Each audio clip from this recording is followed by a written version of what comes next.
Vamos a presentar ciclo genital femenino.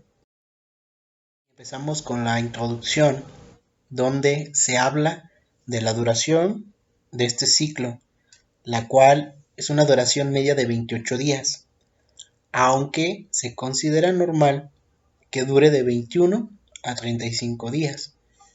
El ciclo va a tener tres fases: hemorrágica o menstrual, proliferativa o folicular y secretora o luteal.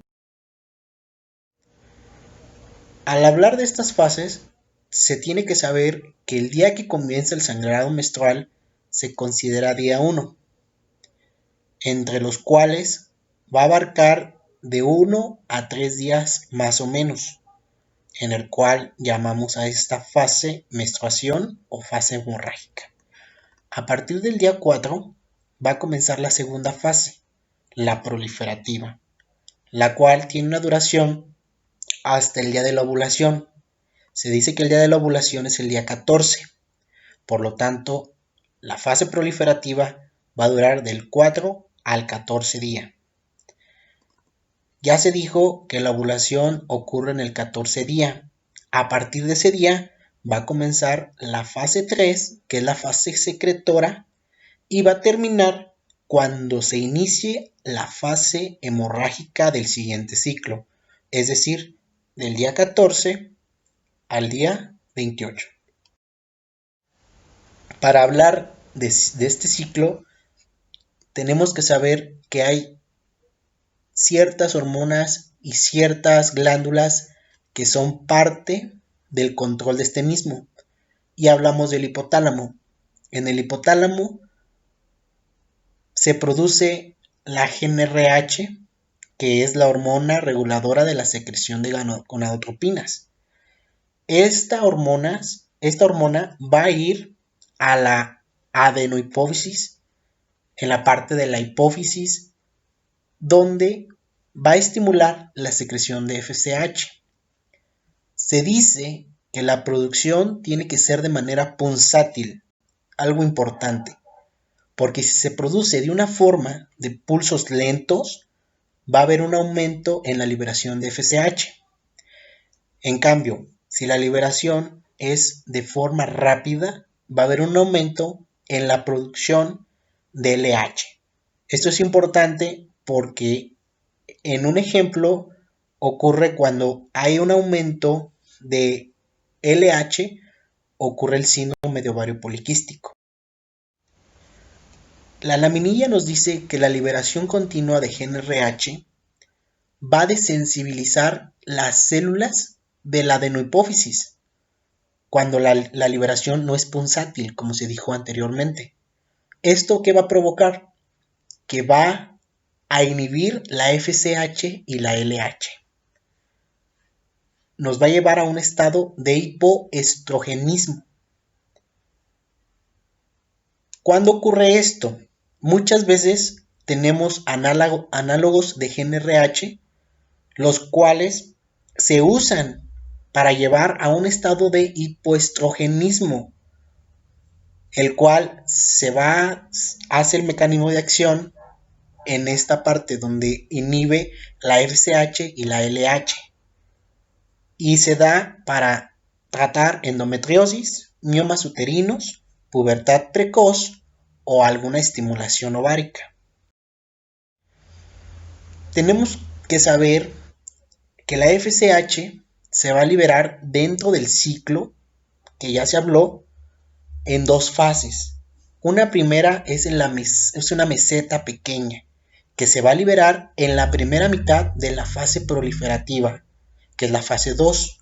La misión de esta liberación va a ser el crecimiento de la corte folicular en el ovario, y va también a seleccionar el folículo dominante.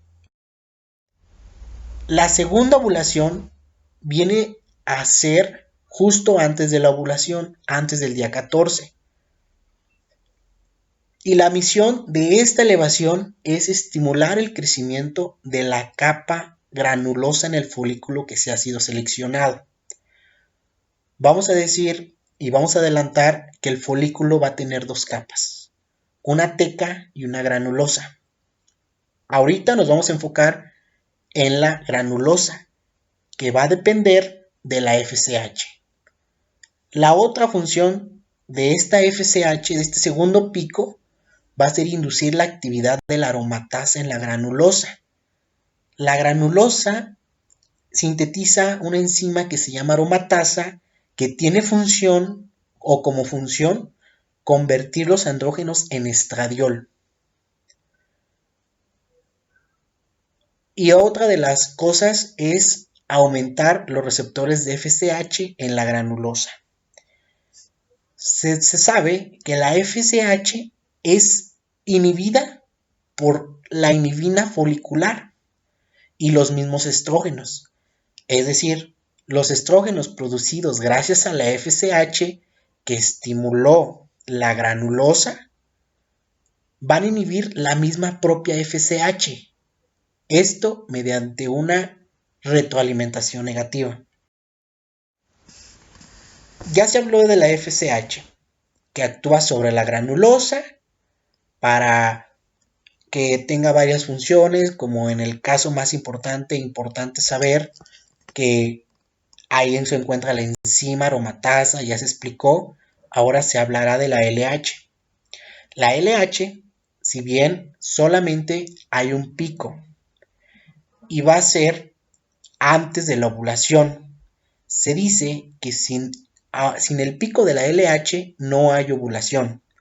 La misión de la secreción de LH va a ser estimular el crecimiento de la teca. Aquí ya hablamos de la otra capa del folículo seleccionado, la cual produce andrógenos. Por lo tanto, la LH estimula la producción ovárica de andrógenos. Y otro de los puntos que va a hacer es favorecer la luteinización del folículo tras la ovulación. Se sabe que el folículo contiene aproximadamente 500.000 folículos primordiales en la pubertad, de los cuales solamente 400 van a llegar a ovular. Dentro de esto ocurre fases ováricas y tenemos una fase folicular que se llama así cuando la FSH estimula en el ovario el crecimiento de corte de los folículos primordiales seleccionados. Una vez que hay una baja de la FSH, recordemos que la FSH tiene dos picos, uno primero y uno segundo antes de la ovulación. Cuando ocurre el primer pico, hay una bajada de FSH antes del día 14 y esto ahí se va a seleccionar el folículo dominante, que va a ser el que tiene mayor capacidad de respuesta a la FSH. Los demás se van a atreziar de forma simultánea del resto por el exceso local de andrógenos.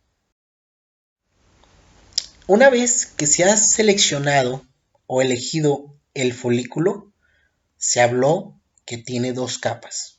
Una, la teca, dos, la granulosa.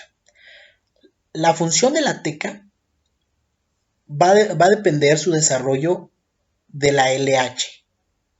Y la teca va a producir andrógenos. Estos andrógenos se van a aportar a la granulosa, la otra capa, la cual está a función de la FSH y del ambiente estrogénico. La granulosa tiene receptores de FSH, los cuales esta capa tiene aromatasa, que va a producir estradiol gracias a que la aromatasa va a convertir los andrógenos que se produjeron en la teca en estradiol. No obstante, se dice que si los andrógenos son excesivos, un ambiente androgénico mayor, como quedamos en este caso que haya mucha LH, se va a atreziar. Va a generar inhibina, que como se recordará, inhibe la FSH. Y en esta imagen tenemos un folículo de Graf, donde el objetivo es que se vea microscópicamente dónde queda la capa de la granulosa y cuál es la teca. La ovulación se dice que es en el día 14 del ciclo.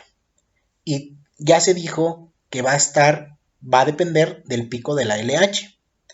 Puede variar del día 14 a estar en el 11 o hasta el 23. Una vez que hay la ovulación, llega a una fase lútea. Después de la ovulación, el folículo se va a colapsar y se va a convertir en cuerpo lúteo.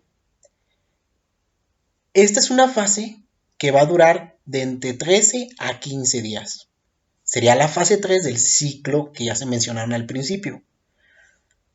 Es importante recordar que cuando llega el final de esta fase ya empieza a elevarse la FSH para llegar otra vez a la menstruación, hablando de las primeras fases del ciclo.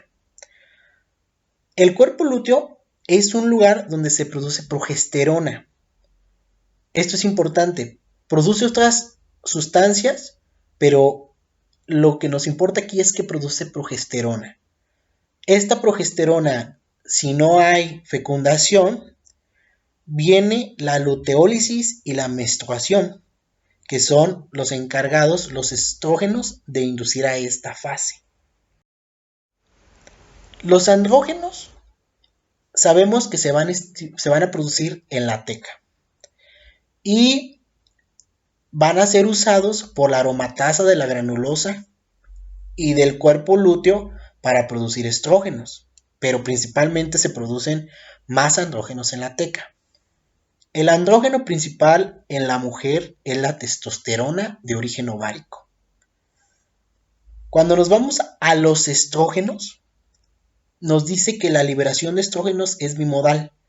Crecen hasta el pico preovulatorio, 24 a 36 horas antes de la ovulación, antes del día 14, y tienen otro pico menor en la fase lútea.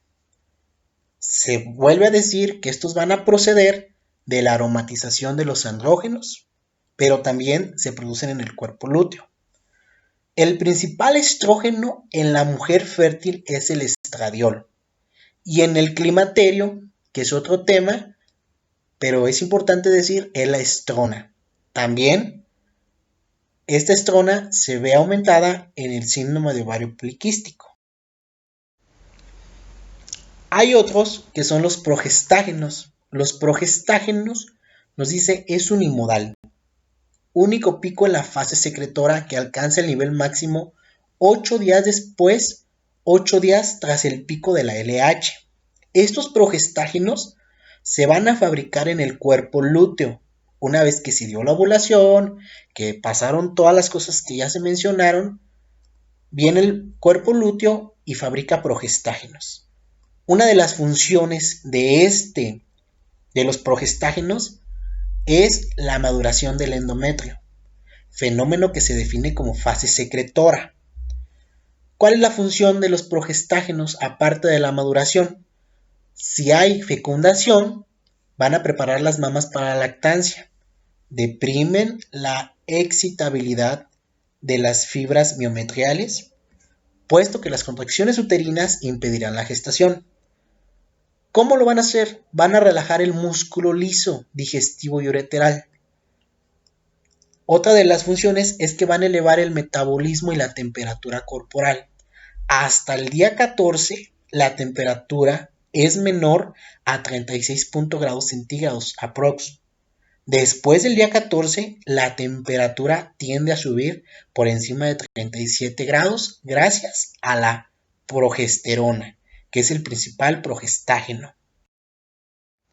Y aquí tenemos una gráfica de cómo vemos la LH, que se va a elevar justo antes del día 14. La FSH, que tiene 2 picos después de la primera fase, que sería día 5. Y tiene un descenso, que ya se habló que pasa en el descenso. Después viene un aumento antes del día 14, que tiene otras misiones, que se dijo en la diapo 3, más o menos. Y después tiende a estar baja. Y la progesterona, en cambio, después del día 14 o a partir del día 14 que se crea el cuerpo lúteo, empieza a tener un aumento. ¿Cuál es el objetivo de esta? Se habló en las diapos anteriores que es la progesterona la encargada de madurar el endometrio y de preparar al cuerpo por si hubo una fecundación.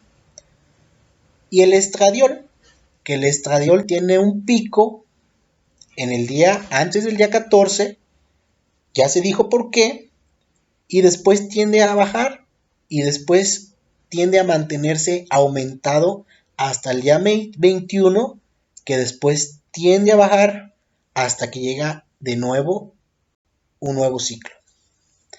Y es así como se da a entender el ciclo genital femenino, de lo que pasa y de las fases que tiene este mismo, así como la función de las hormonas que participan en todo este ciclo.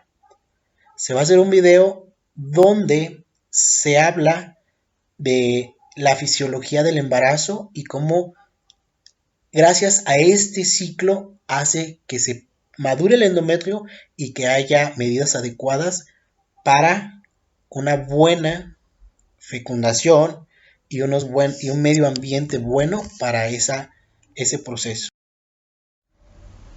Entonces, aquí lo importante era mencionar eso, las funciones de ciertas hormonas, cuánto duran y en cuánto se divide el ciclo genital femenino, para poder entender después las patologías o algunas alteraciones que en este ciclo ocurren y que llegan a tener o a dar ciertas patologías. Gracias.